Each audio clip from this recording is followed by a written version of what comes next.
Bonjour madame, bonjour monsieur. Donc aujourd'hui, je poursuis la série Magistrature ou dictature dépégienne. Donc jusqu'ici, on a vu divers aspects de la judiciarisation à la Chambre de la jeunesse des cas de protection de la jeunesse. On est allé aussi dans les détails de la mise en candidature des personnes qui deviennent des juges à cette chambre, étudier les coûts, etc. Maintenant, aujourd'hui, j'aimerais qu'on regarde ensemble l'ampleur de la judiciarisation, c'est-à-dire en nombre de cas qui sont judiciarisés devant cette chambre de la jeunesse. Donc, à cet égard, on a compilé des données à partir du site de la SOCIJ, du site de l'information juridique, et aussi en fonction des bilans des DPJ où on a pris certaines données également comparables. Et puis, on a mis ça sur un bon nombre d'années. Aussi un regard sur le nombre de signalements et fait une comparaison avec l'évolution du nombre de naissances au Québec par rapport à la judiciarisation, bien entendu. Alors, je vous propose de regarder ça ensemble. Bien entendu, vous pourrez faire vous-même vos propres conclusions sur ces données. Toutefois, je vais vous accompagner pendant qu'on présente les données. Et puis, voilà. Alors, on regarde l'ampleur du phénomène de la judiciarisation des cas en protection de la jeunesse au Québec. Donc, nous avons ici un tableau des dossiers judiciarisés par la DPJ à la Cour du Québec, dont la source est la SOCIJ, et on a fait entrer les données pour chaque mois. Et il y a des données en protection de la jeunesse, comme vous le voyez, en adoption, en droit de la famille, et on en arrive au total des décisions annuelles pour l'adoption et également pour la protection, qui est la majeure partie, c'est-à-dire les mesures de protection. Donc, on voit qu'il y a une certaine croissance dans les données d'année en année de 2014 à 2019. Et le nombre d'adoptions, par exemple, 2016 est de 343. Et on vient de passer de 9 000 à 10 800. Donc, en 2017, sur ces années-là, on retrouve, si vous voulez, un pic, un climax à 1200 décisions dans le mois d'octobre, par exemple. Et on voit l'augmentation des nombres d'adoptions à 541, alors qu'on était autour de 300 tout à l'heure. Donc, les adoptions ont encore augmenté en 2018 à 674 pour un total de 11 131 décisions. Donc, la LSPJA sont les causes pénales pour les jeunes adolescents. Et en 2019, nous n'avons pas les données complètes pour toute l'année. Toutefois, on voit qu'il y a quand même un nombre d'adoptions important. Après avoir parlé avec la directrice de la SOCIJ, on nous a informé que les informations sont transmises par paquet. Donc, on n'a pas toutes les informations de 2019. Maintenant, les informations qu'on vient de voir sous forme de tableau, on les regarde maintenant sous forme de graphique. Donc, on voit que d'une manière globale, on peut parler de près de 1000 décisions par mois en moyenne. Donc, on a les mois qui partent de janvier 2014 jusqu'à 2019, comme je vous disais, qui n'est pas totalement complété à date. Et on voit notre summum à 1200 décisions qui s'est passé en octobre 2017. Donc, cela vous donne un portrait du nombre de décisions mensuelles qui sont entendues devant la Chambre de la jeunesse. Ces données-ci sont de 2014 à 2019, mais nous allons voir d'autres données qui montrent plus d'années. Maintenant, avant de passer au prochain tableau, regardons un peu une donnée qui nous est fournie dans les bilans annuels de la DPJ. Donc maintenant, on regarde à l'écran le bilan annuel, un extrait du bilan annuel 2018-2019 où il y a eu un nombre de 35 998 cas d'enfants qui ont été pris en charge par la DPJ. Donc, on nous dit ici qu'en 2018-2019, c'est 48,5% des enfants qui avaient été pris en charge, soit en vertu de mesures volontaires ou d'ordonnances devant les tribunaux. Donc, on nous explique les différents facteurs de ce nombre d'enfants-là qui ont été pris en charge au cours de l'année. Ceci nous amène donc à notre prochain tableau où on compare le nombre d'enfants de la DPJ au nombre de naissances annuelles au Québec. Donc, on a par année de 2002 jusqu'à 2018, c'est-à-dire qu'on a fait un total de 18 années consécutives. Donc, en faisant un total de 18 années consécutives, on peut comparer des chiffres qui correspondent en fait à peu de choses près au nombre d'enfants mineurs actuellement au Québec. Et on voit dans ce tableau le nombre d'enfants pris en charge par le DPJ, tel qu'on vient d'en voir la définition, c'est-à-dire le nombre d'enfants qui ont été pris en charge soit par des mesures volontaires ou des ordonnances juridiques. Donc, on constate que, bon an, mal an, au Québec, il naît en moyenne 83 000 ou 84 000 enfants. Donc, ça varie d'une année à l'autre, dans les 90 000, un peu plus, un peu moins. Mais d'une manière générale, depuis plusieurs années, c'est une donnée qui ne change pas énormément d'une année à l'autre.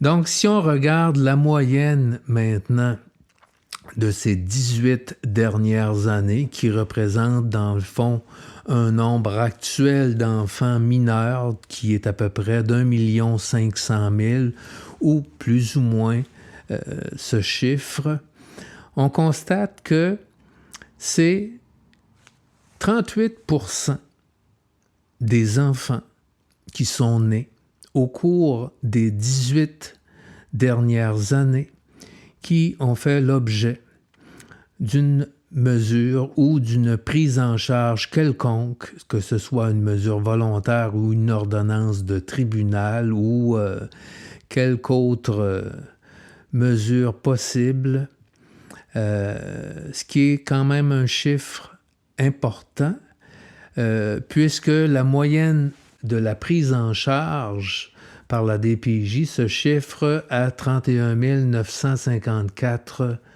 enfants. Et on voit que depuis 18 ans, ce nombre varie pas tellement. Il était de l'ordre d'une trentaine de mille il y a 18 ans. La dernière année, 2019, il est un peu plus élevé dans les 2 dernières années. Toutefois, c'est un nombre qui reste très stable dans les activités DPJN. Maintenant, si on regarde le nombre de signalements qui ont été traités, donc on voit qu'aujourd'hui, on en est rendu à un nombre qui dépasse les 100 000 signalements annuellement. Et si on compare ce nombre au nombre d'enfants qui naissent, donc aujourd'hui, bien entendu, on est au-dessus de 100%, mais si on regarde dans l'ensemble les 18 dernières années, c'est-à-dire qui représentent la population d'enfants actuels au Québec, on voit qu'il y a eu plus de 1 million. Il manque aussi 2 années que je n'ai pas les données, donc c'est 1 350 000 environ. Donc, ce qui correspond à 94% de la population d'enfants au cours des 18 dernières années en nombre de signalements, ce qui apparaît énorme. Et les signalements retenus pour leur part sont de l'ordre de 40%. C'est donc dire que c'est pratiquement la totalité des signalements qui ont été retenus par le DPJ qui ont finalement abouti à une prise en charge envers la famille.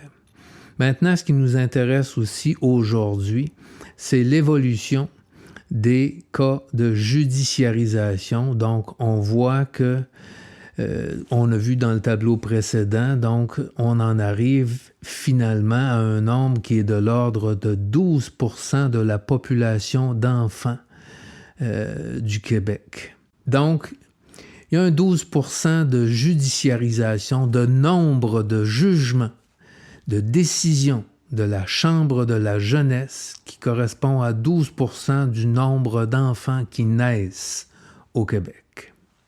Alors voilà, vous pourrez regarder ce tableau avec le temps qu'il vous faudra. Maintenant, je vous propose un dernier petit tableau et il s'agit de la croissance des signalements. Donc ici, encore une fois, c'est en comparaison avec le nombre de naissances au Québec, toutefois sur une période plus longue que ce que l'on a vu tout à l'heure et par tranche de 5 années. Et on voit que le nombre de signalements il y a 40 ans était de l'ordre de 30 000 signalements par année, pour un taux de naissance qui était quand même beaucoup plus élevé et qui semble être relativement décroissant au niveau des naissances. Mais le taux de signalement, quant à lui, a plus que triplé. Il a pratiquement quadruplé. Et le graphique que nous allons voir maintenant, donc en vert, vous avez l'évolution des signalements de 1980 jusqu'à 2020. Donc, on voit que c'est une croissance énorme du nombre de signalements. Et d'ailleurs, c'est une des choses principales que j'ai déplorées devant la commission Laurent sur le fait que aujourd'hui, la DPJ entre dans les familles pour des motifs de conflit, de séparation. Et d'ailleurs, lorsque j'ai passé à l'émission Paul Arcan le lendemain de mon témoignage devant la commission Laurent, M. Arcan disait qu'il recevait un nombre incroyable de courriels de parents qui se plaignaient que les parents se signalent un et l'autre, mais on le sait que c'est pas là qu'est la provenance principale des signalements. C'est plutôt comme l'a fait mention M. Legault dans son point de presse au mois de mai, c'est-à-dire qu'on ouvrait les écoles, notamment pour cette raison-là. Donc, le milieu signalant principal, c'est le milieu scolaire et aussi, bien entendu, le milieu médical et policier et autres fonctionnaires de l'État. Il y a un questionnement sérieux, je crois, à se faire ici sur ce phénomène de croissance des signalements au DPJ depuis 40 ans. Et on sait, je le répète encore une fois, que ces signalements-là proviennent des fonctionnaires qui travaillent pour l'État. Alors voilà, vous pourrez bien entendu faire vos propres constats de cette situation qui est parfois étonnante, à savoir surtout lorsqu'on compare le nombre de cas d'enfants qui sont pris en charge en protection de la jeunesse par rapport au nombre d'enfants qui naissent, bon an, mal an, qui est à peu près toujours un nombre de l'ordre de 80 000, entre 80 et 90 000, quelques années supérieures.